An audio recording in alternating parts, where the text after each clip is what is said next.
Olá! Você já parou para pensar que a maior riqueza que a humanidade já imaginou não está aqui? Não está nos cofres, nem nas minas, nem nos oceanos. Está lá em cima, flutuando no vácuo silencioso do espaço. E enquanto a gente discute inflação, impostos, a conta do supermercado, lá fora, uma corrida silenciosa, bilionária e que vai definir o próximo século já começou. Não é ficção científica, é geopolítica e economia pura. Mas aqui está o ponto que ninguém está falando claramente. Essa promessa de riqueza infinita, ela pode ser a maior armadilha econômica da nossa história. Pode cavar um abismo entre quem tem e quem não tem, tão profundo que vai fazer a desigualdade atual parecer uma pequena diferença de opinião. E se você acha que isso é um problema distante, para as gerações futuras, eu preciso te dizer, as decisões que estão sendo tomadas agora, nos gabinetes e nas salas de reuniões das megacorporações, elas já estão moldando esse futuro. E a maioria de nós está completamente alheia. Por isso, hoje a gente vai fazer uma viagem diferente. Não vamos falar só de foguetes e asteroides brilhantes. Vamos abrir o capítulo da economia espacial que ninguém quer que você leia. Porque entender isso é entender o mundo que está por vir. Beleza, então vamos começar pelo princípio, pelo sonho que vendem pra gente. Eles falam de asteroides feitos de ouro e platina, de metais raros valendo trilhões. A Lua com gelo que vira combustível para as naves é a nova fronteira, a salvação da escassez terrestre. Soa maravilhoso, não é? O problema não é a promessa, é o caminho. Pensa comigo, quem tem o capital, a tecnologia, o know-how para hoje sair da Terra, pousar num asteroide, extrair alguma coisa e trazer de volta? São meia dúzia de países e um punhado de bilionários, só eles.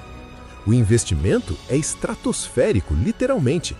Bilhões de dólares em desenvolvimento que um país em desenvolvimento ou uma empresa comum jamais terá. Então, a primeira verdade incômoda. A corrida espacial não vai começar com uma febre do ouro, com todo mundo pegando sua picareta. Vai começar com um oligopólio, um clube fechadíssimo. E quando esse clube controla o acesso à fonte de uma nova matéria-prima, o que acontece? Isso me leva ao que eu chamo de o paradoxo da abundância espacial. Vamos supor que dê certo, que em 2050 uma empresa consiga trazer milhares de toneladas de platina de um asteroide para a Terra. O preço da platina despenca, claro. Ótimo para a indústria que usa platina. Péssimo para o país cuja economia hoje depende exclusivamente de exportação de platina terrestre. Ele quebra, da noite para o dia. E isso não é só com metais preciosos. É com água lunar, com terras raras, com qualquer recurso que se torne comum lá de cima.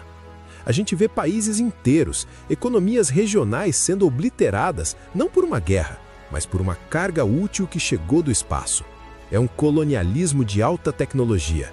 E a gente nem deu nome para isso ainda. Agora preste atenção nisso, porque essa é a parte que mais me assusta. A verdadeira riqueza do espaço pode nunca vir para cá. Pensa no grande salto. A mineração espacial mais lucrativa não vai ser para mandar coisas para a Terra. Vai ser para construir coisas no espaço. Você pega um asteroide de ferro e níquel. Por que gastar uma fortuna em combustível para trazer ele para cá, passar pela atmosfera, se você pode fundi-lo lá mesmo, em órbita com energia solar infinita, e usar o material para construir estações gigantes, naves, fábricas que operam em microgravidade? Isso cria uma economia off-world, uma economia que se autossustenta, que cresce e que não precisa da Terra. O abismo, então, não deixa de ser só econômico, vira um abismo de desenvolvimento, de civilização. Quem está na Terra A e quem está na órbita B. E adivinha quem vai ditar as regras desse novo jogo? Os mesmos que financiaram os primeiros foguetes. Eles vão escrever o manual, vão criar as Gentlemen's Agreements, que na prática vão dizer, os recursos do espaço são de quem pode pegá-los. E aí, acabou. Eu sei, sou um pouco fatalista. E talvez você esteja se perguntando, mas e os tratados? O Tratado do Espaço Exterior das Nações Unidas, que diz que o espaço é patrimônio comum da humanidade. Essa é a minha parte favorita da hipocrisia moderna. Porque esse tratado é lindo no papel, mas ele é de 1967. Ele não previa corporações mineradoras. Ele fala de uso pacífico e benefício de todos os países. E o que está acontecendo agora? Leis nacionais. Os Estados Unidos, Luxemburgo, os Emirados Árabes já passaram leis dizendo: se a sua empresa, registrada no nosso país, extrair algo do espaço, é seu, a gente garante. É a velha tática do fato consumado. Cria-se a realidade no campo e a discussão legal corre atrás.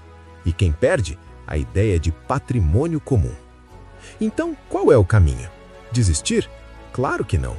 A janela ainda está aberta, mas está fechando rápido. O debate precisa sair dos círculos técnicos e entrar na mesa do café, no jantar com os amigos, no voto consciente. A gente precisa exigir que nossos representantes levem isso a sério em fóruns internacionais. Precisamos pressionar por uma governança global que seja atualizada, que pense no longo prazo, não só no lucro do próximo trimestre das corporações espaciais. Porque no fim, a grande pergunta não é quem vai ficar rico com o espaço. A pergunta que a gente, o público mais vivido, que já viu tantos ciclos de esperança e exploração, precisa fazer é: que tipo de futuro espacial a gente quer construir? Um que repita todos os erros de ganância e desigualdade daqui da Terra?